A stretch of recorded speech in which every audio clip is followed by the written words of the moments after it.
The debate around the BBC documentary on Prime Minister Modi is now spiraling, triggering sharp reactions and, of course, the fury of the government. Students are trying to defy the ban by the centre, and the ban itself is also being widely debated. I'm Barkha Dutt, with the Mojo story. Our focus today continues to be the political aftermath, the many debates that have been triggered by the government's response to the BBC documentary on the Prime Minister. Now, remember, the government has dismissed this as malicious propaganda reflective of a colonial mindset.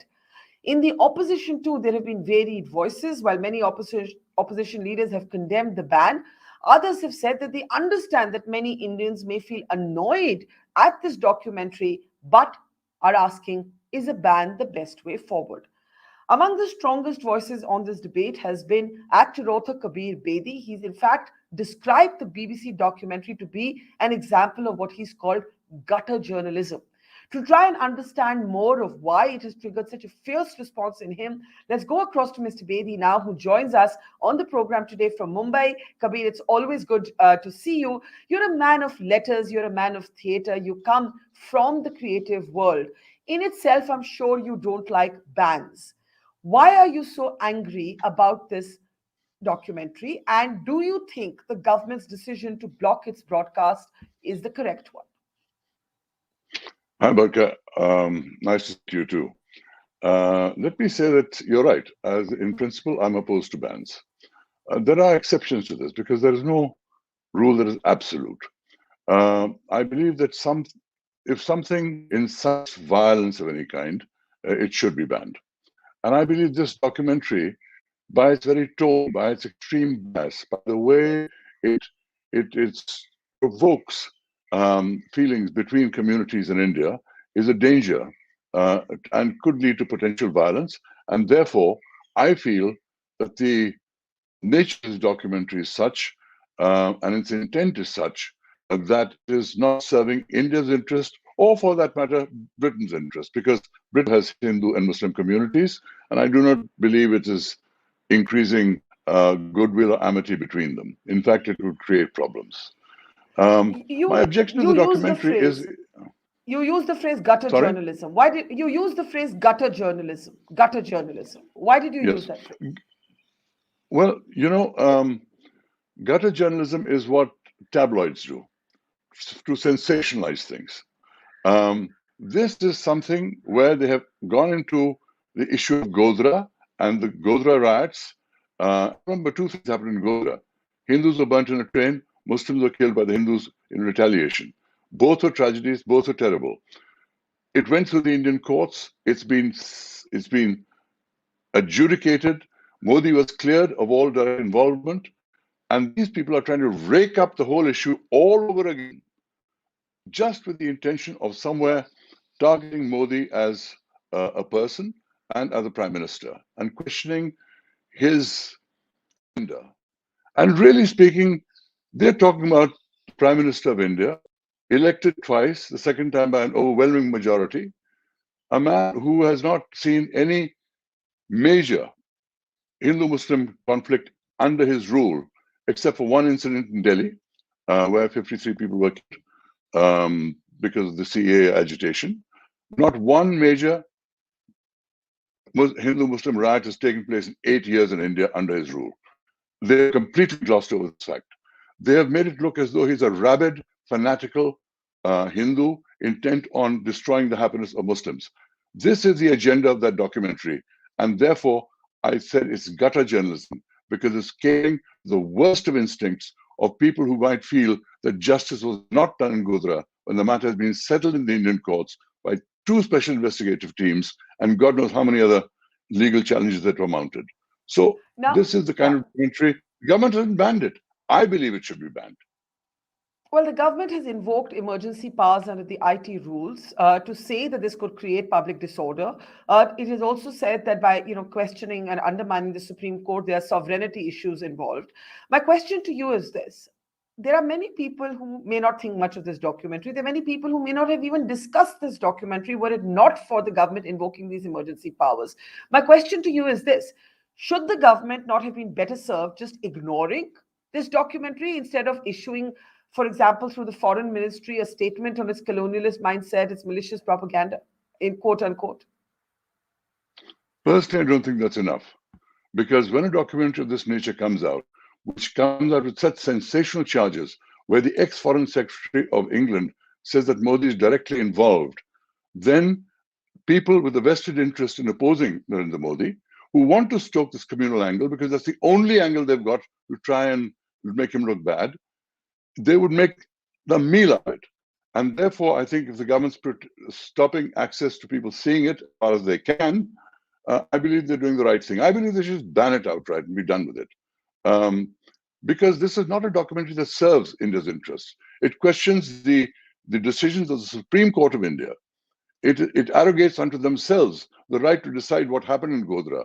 Jack Straw, who was their star witness, is a totally discredited politician who led England into the Iraq war, claiming there were weapons of mass destruction. So his credibility is zero. And he is their star witness. So I wouldn't go by their inquiries as being superior to our legal processes, which took years and years to resolve all the way to the Supreme Court. Therefore, I feel this documentary does not have any interest of India and is offensive in its intent to denigrate the Prime Minister. Let me quote to you something that Shashi Tharoor, of course, he's an opposition politician. He's also went to the same college as you. I'm sure you've encountered him in other spaces. He made this very interesting argument. He said he could understand why many Indians, find the Western gaze irritating, stereotypical. Why, many people like you are doing today would say, why 21 years later?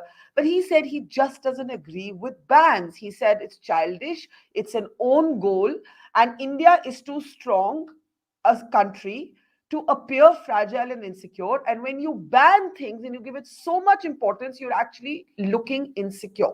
How do you respond to that? It's not a matter of insecurity. One British documentary is not going to destabilize India in any way that will affect our self-worth or self-pride or self-worth. It's something more than that. It's this insidious agenda they have of raking up issues to stoke up communal tensions in this country, to get the headlines, which they have. They've succeeded in their sensationalism, their cheap sensationalism, by going to all these tear-jerking victims of atrocities, getting these heart-wrenching stories. We all feel for them. But the fact of the matter is, the issue is settled. Why reg it? It's not a matter of India can't take a British documentary. Of course we can. But why should we tolerate something that deliberately is provocative in a country where communal relations are an extremely sensitive matter? Yeah, but we live in an internet digital world. You can't ban anything anyway. Even when you ban when Satanic Verses, for example, was banned, there were always pirated copies of it available. Today on WhatsApp forwards, Sure. you can stop one link, it's available. So, are bans effective? Too, hasn't this movie got the headlines more because of the government's decision than the content of the movie? Which do you think has given it more play? No, well, the fact of the matter is, in this digital age, things will go about. But I think the government of India has to register its protest against the kind of documentary that's made, against the implied slur on the head of state, against the image they're trying to create of him as some kind of rabid fundamentalist bent on ruining the lives of Muslims. That is totally offensive. And you strike the empire will strike back. They will try and cut off access. Maybe in the digital world you can't, but they have to do that to show their objection to such a documentary being made, which frankly surprises me coming from the BBC. I thought it was one of the few places that was impartial, that did good documentaries. I cannot imagine why or how this documentary was approved by the BBC and screened 20 years after this event that they're trying to stoke the dead embers of, to try and make a case that India is ruled by some religious fanatic. It's patently false and offensive. Well, the irony is the BBC is caught up in a domestic storm of its own. Its chairman has been accused of getting the post because he arranged a personal loan for Boris Johnson, the now ousted Prime Minister of the United Kingdom. So that's ironic. But in the meantime, my final question to you is, students from Jamia to Jadavpur are trying to screen this documentary to defy the ban. You would remember your own age as being 18. You tell students this is banned, and immediately there's a sense of wanting to go against that in the name of free speech. There are also reports of clashes at universities like JNU, detentions at universities like Jamia. Do you think we should be taking all of this as seriously as we are, where we've had to send in cops to campuses? Barkha, I fully respect and uphold the right of students to protest. If they don't like Prime Minister Modi, fair enough. They are at full liberty in a democracy to oppose him and state their views.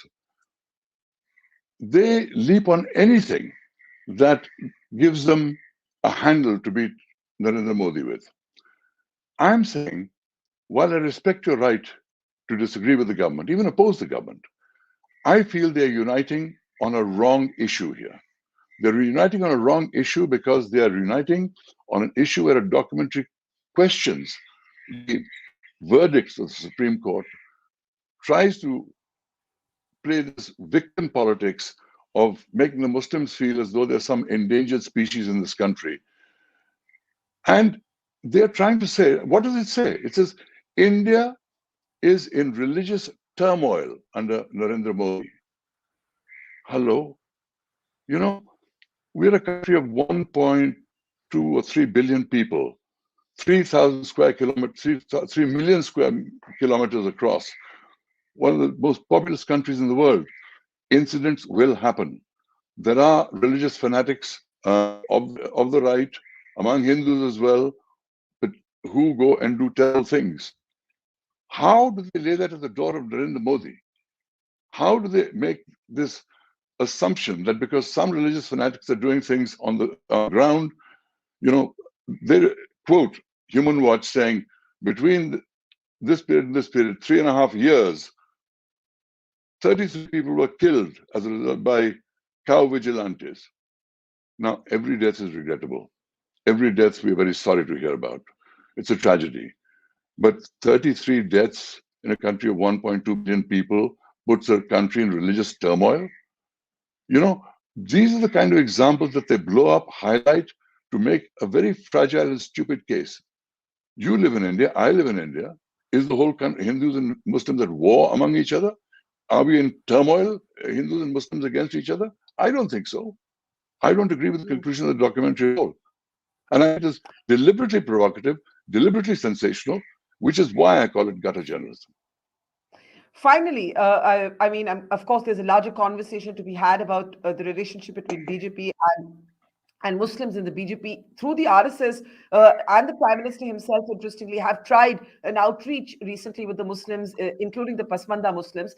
So that perhaps is a subject of a longer and different show. Let me ask you in the end, though, Kabir, how does this controversy end? It's already occupied the headlines, in my opinion, for longer than it need have. It's been a week that we've been discussing this. Where do you see the end game of this debate? Barkha, like all flash in the pan sensations, this too will just die down because those that will want to have seen the documentary will have seen it. Those that don't want to show the documentary won't show the documentary. Where it's blocked, it's been blocked. It'll just be a stalemate. It'll fade away. The BBC certainly succeeded in creating a sensationalism about this documentary, which was perhaps their intent. But I question whether a publicly funded corporation like the BBC did this in the public good, because that's their remit to do programs in the public good in England and in India. It serves no good here. It serves no good there. Merely getting ratings, merely creating a sensation is shoddy journalism for the BBC, and I'm shocked that they made such a documentary because they are trying to malign the Prime Minister, who has been democratically elected twice and is certainly not a person who's a religious bigot. There's not one policy of the government that is anti-Muslim. There might be incidents across the country, but This is not an anti-Muslim government. I do not believe that for one moment. Well, we will leave it there, Kabir. And like I said, on another occasion, and not in the context of a BBC documentary, we should have a conversation about the politics of representation, what is inclusive, uniform civil code, hate speech, and so much to talk about. And as you said, there are bigots on Yes, all sides. there certainly is, Barkha. Yes, and that is a subject for another show at another time. You wanted to say something? Sorry, go ahead, Kabir. In the end. No, what I'm saying is there are many issues to be talked about, many issues that have even divided certain groups within both communities. Issues are in the court. I feel that all the people that oppose Prime Minister Modi have had only one little stick to try and beat him with, and that is to create the communal angle. If you zoom out and look at the range of problems that India has and all he has done to address them, and where in this range of 1 to 20 of the top problems of India, the communal Hindu-Muslim relations come, and whether they have seriously deteriorated or not, it's just one of the issues. And even there, I don't believe the government is at fault. There may be people that disagree with that, but the fact of the matter is that in the larger scheme of things, India is a country where Hindus and Muslims live in harmony, by and large, in great numbers, and I would like to see that continue and not denigrated by some foreign documentary. Okay, we leave it there, Kabir Bedi. Always a pleasure talking to you. Take care, and thank you for making the time. Thanks, Barkha. Thanks. Thank you, Kabir. It's great to see you here. Thank you for watching our work. If you haven't subscribed yet, don't forget to click the bell icon and subscribe to Mojo Story and support independent, robust journalism.